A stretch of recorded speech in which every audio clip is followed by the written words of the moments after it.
Hello and welcome. Considered an icon of the 1980s world music boom, the singer-songwriter combines the rich sound of his African voice with melodies and rhythms from a mix of Western styles. This week on One on One, meet the Senegalese singing star Baaba Maal.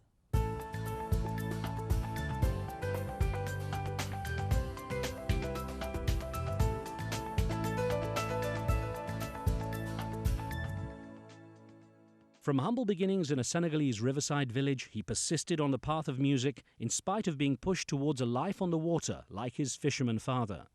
It was a close family friend, blind guitarist Mansour Seck, who took on the task of formally teaching Baaba Maal about Senegal's music and its traditions. The talented young singer went on to blend that traditional vibe with Western sounds he encountered once he started studying in Paris on a scholarship. Before long, established Western stars sought out Baaba Maal to add a unique flavor to their music.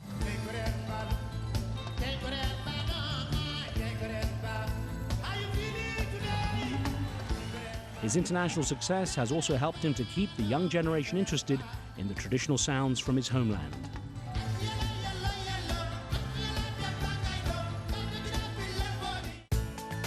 Baba, it's a real pleasure to speak with you. Oh, thank you. My pleasure. You were one of the big world music icons in the 80s when there was a big boom in world music. Nowadays, it feels like a lot of music has, almost everything seems to have a world music element into it. Do you find that it's hard to get an original sound nowadays? No, I don't think it's hard because when you talk about world music, you go back to the roots of what didn't make people call it world music. You always find new elements coming into the music, so it's easy to pick up new and fresh things to bring into the music. Until you released the album, 2009 album Television, you'd stayed out of the studio for about 8 years. What was it that kept you away from the recording stuff in the studios? A lot of stuff was happening around me, a lot of things. I was working first on a festival that I really wanted desperately to be happening in Senegal. Because when you travel and you play music and you use a culture and elements that come from a community or a country or a continent or a group of people, and you make a living with it, you have to bring back home something that can help people. So I wanted to put on a festival which is called the Blues of the River. Yeah, right. And it did take a long time to make it happen because I have to contact all the people who should be involved in, from the governments, from the Ministry of Cultures around Senegal, not just from my country, but also to make musicians to understand this is a festival for music, but for other elements also in the culture. You're very big on promoting not just Senegalese, but Africa and the music environment. And you sing primarily in Pulaar.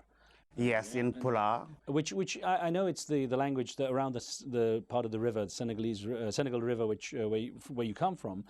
Do you find that you have to promote that because it's a dying tradition? Is modernization killing off these old traditions like the languages? It's another opportunity which keep me singing in that language. It's also a language that you can't find in some other countries, from Nigeria to Cameroon to Niger, Mali, Mauritania. People speak Fulani, and Guinea also. And I think this language is a language that can make a link between a lot of tribes and ethnic groups in Africa, since we are talking about to unite the continent. And I think a culture, the unification coming from culture, is very important. You collaborate a lot with international artists too. Have you found that's changed your style over the years? Do you take more from them or do they take from you? How does it work? I can say I'm very clever sometimes when I go into collaboration, because I care about what people are expecting from me, talking about the people from my community, because they have an idea of who I should be and how I should represent them on the international scene, and what they expected me to take from the others and to bring back to them. So I go to collaborate with people that I really feel okay with them. I feel them like the person who are just like me, and also who use elements that are connected with my culture. For example, when I go to collaborate with someone who plays reggae music and have the same ideology like me, it makes it very, very simple, and very easier. Now, your father was a fisherman, and I'll get on to how you got lured into music. But you're expected to also become a fisherman. How was he disappointed you didn't follow in his shoes? I respect the fishermen, you know, because I'm always trying to understand how they do it, how they can be connected to one part of the big Mother Earth and just stay near the river Senegal. This is their environment. I know it's great, but at the same time, I was in the middle of confusion. We're respecting that, but at the same time, I wanted to discover the word. And my father was very disappointed about that, but at the same time, he wanted for me a great future. Now, you were sort of lured into music, or very much encouraged by your Lare You, I think is the term, friend, Yes. a long-term family friend, Mansour Sek, a blind guitarist who was really encouraging you to take up music.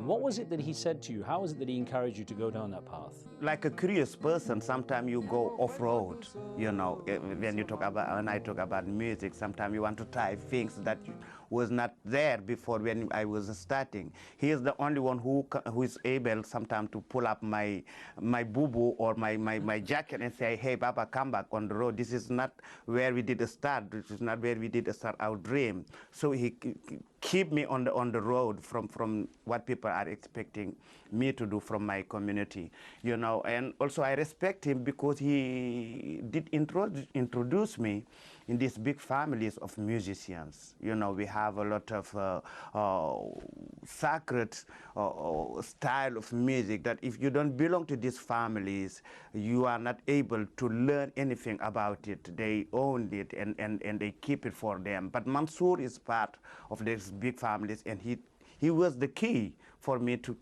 open the door to come into this family and to get the information that till now I'm using.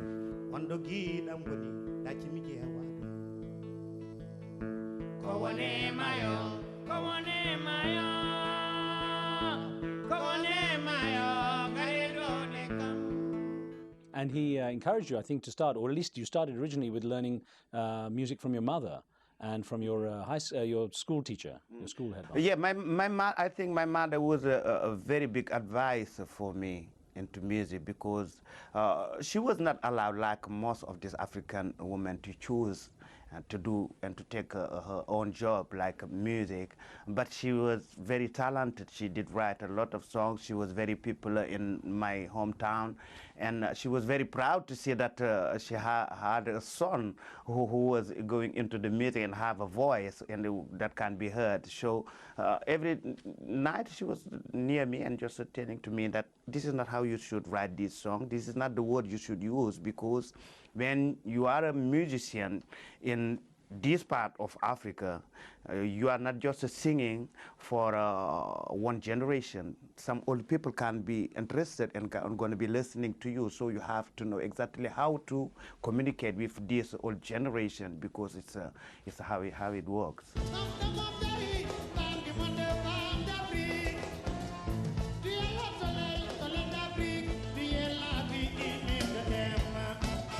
Your voice is very unique. You say she recognized you had the voice.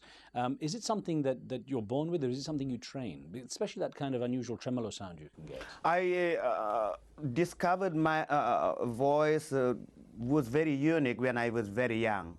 And I started to work with Mansour and to travel with the element that we have in music, and to perform in front of a lot of people without a PA system, no microphone, because this is how the traditional ceremonies work. So if you have to sing in front of 200 people in the middle of the village, so doing it little by little, it gives the shape to your voice, it gives it the power, because we copied also, we see some of the old musicians, the old griots, who just come and perform in ceremonies and talk, and everyone can listen to them, and I was very fascinated by them. But the other influence is my father, who was a musician at the late years of his life. He was a musician at the mosque, and I was... So he called a prayer? He called a prayer. I was surprising myself, waking up in the morning just to listen his voice on this small amplifier, and his voice was feeling and was everywhere in the savannah. So I said to myself, I have to have a voice like that. I have to something unique like this voice.